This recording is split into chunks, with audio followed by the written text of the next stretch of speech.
Selamat pagi. Hari ini hari Sabtu tanggal 25. Aku mau berangkat kemah kerja sejarah. Tapi sekarang masih di kosan. Sebentar lagi aku mau berangkat. Bye. Sampai ketemu nanti. Good morning, Mary sunshine. How do you wake so soon? You frighten all the stars away and shine away the moon. I saw you go to sleep last night before I stopped my plane. How did you get way over there and where have you been staying? Good morning to you. Good morning to you.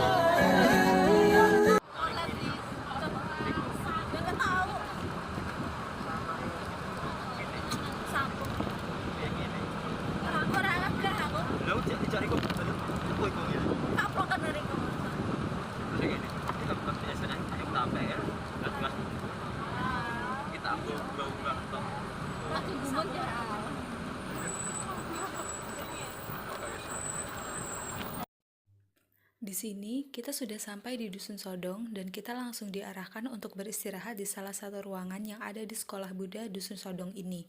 Ada banyak sekali gambar yang sepertinya dilukis sendiri oleh anak-anak yang sekolah di Sekolah Buddha ini. Dan ada tulisan-tulisan yang berisi ajaran agama Buddha juga.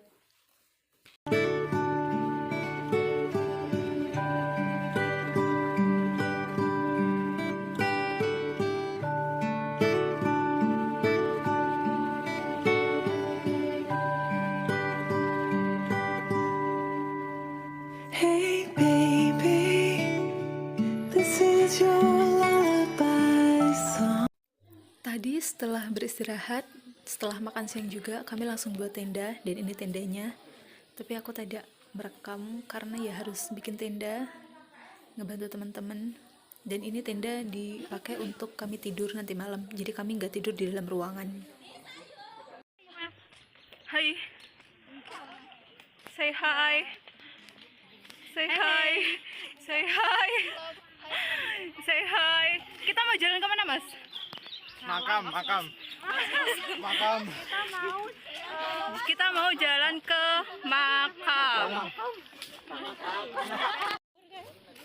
Jujur jalannya jauh banget dan nanjak terus, dan jalannya juga untuk sampai ke makam itu cukup jauh dari tenda kami. Capek banget tapi harus tetap semangat.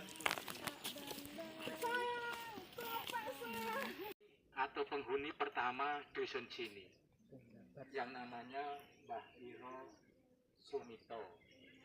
Kalau menurut versinya Mbah Saimin itu sekarang sesepuh orang yang paling tua di desa ini.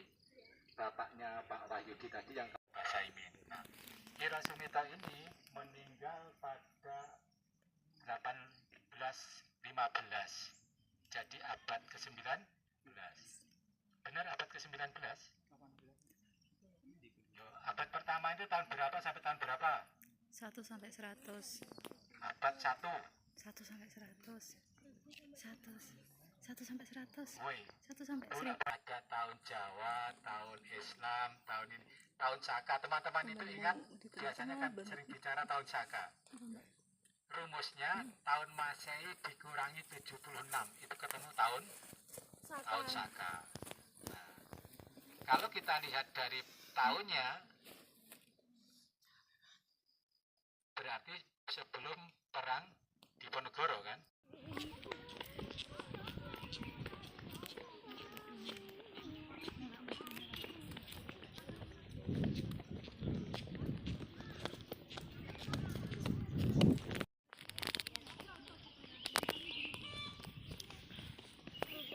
Sekarang kita mau pulang setelah dari makam. Tadi makamnya tuh makam Islam, tapi juga Buddha.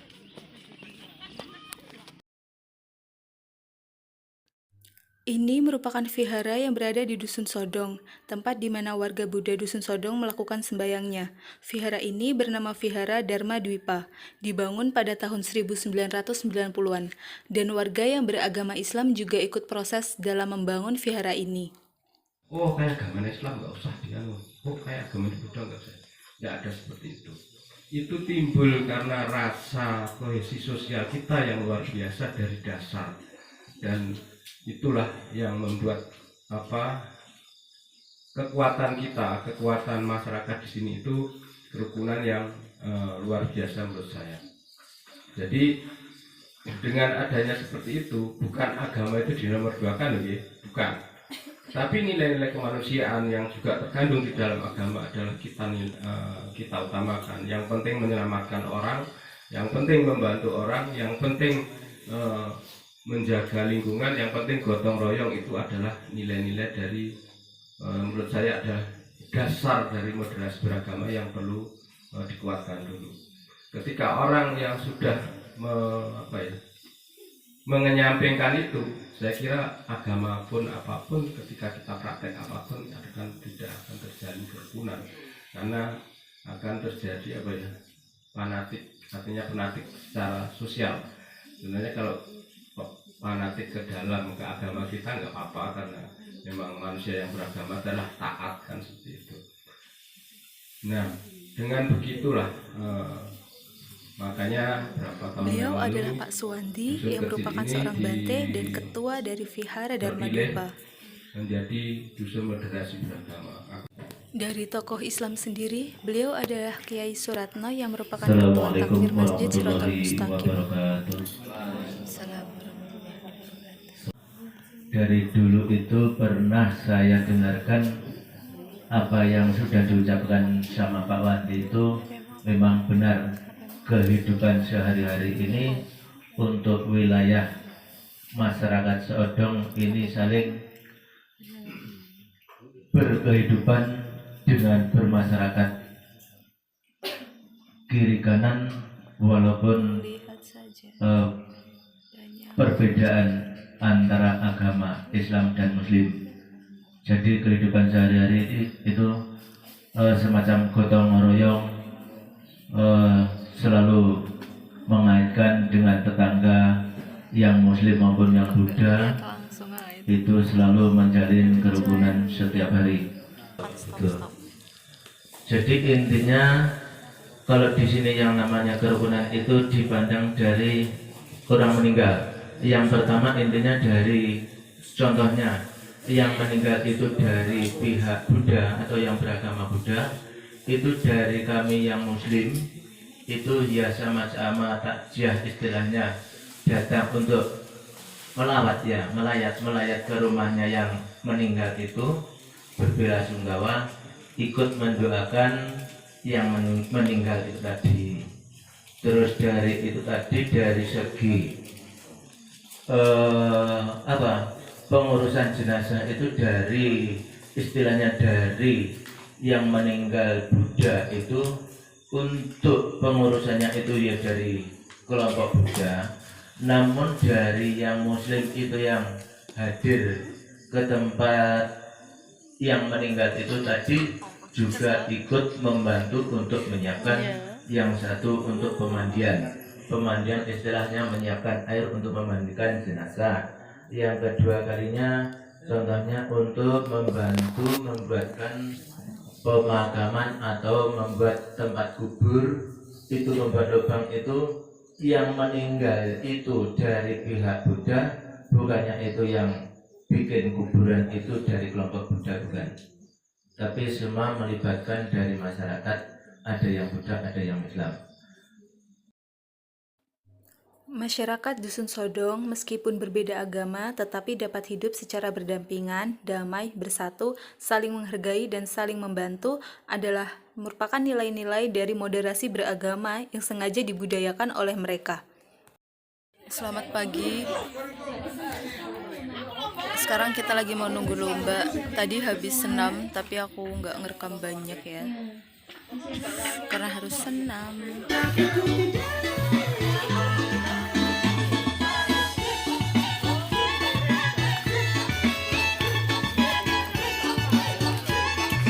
Setelah senam, kita langsung main estafet balok jongkok dan juga estafet sarung. Iya, les ketemu bola enak.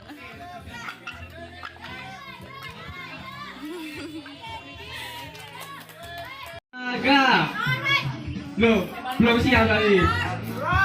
Oke, sudah siap dari kelompok 2. Kelompok 3 sudah siap. Tuaga. Kelompok 2. Kelompok 2 sudah siap.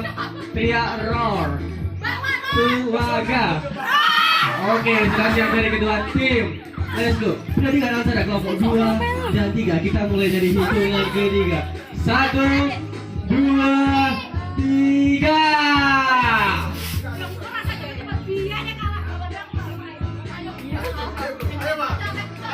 Oh my god.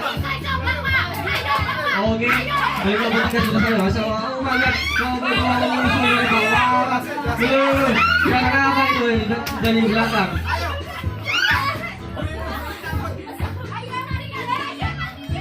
Hai semua, sekarang kita lagi ada di sesi penutupan.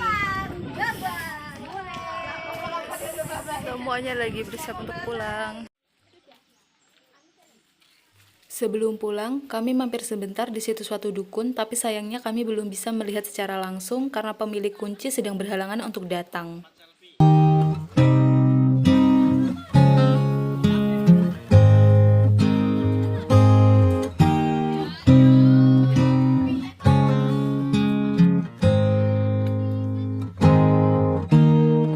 Situs suatu dukun ini berwujud punden berundak, yang artinya sebuah tempat pemujaan yang memiliki bentuk bertingkat.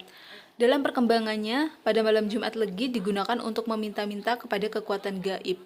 Di sebelah situs suatu dukun ini terdapat sendang yang digunakan untuk bersuci sebelum melakukan ritual, keperluan rumah tangga, dan juga irigasi pertanian penduduk setempat. Sekian untuk video kali ini, semoga bermanfaat untuk kita semua, and thank you for watching.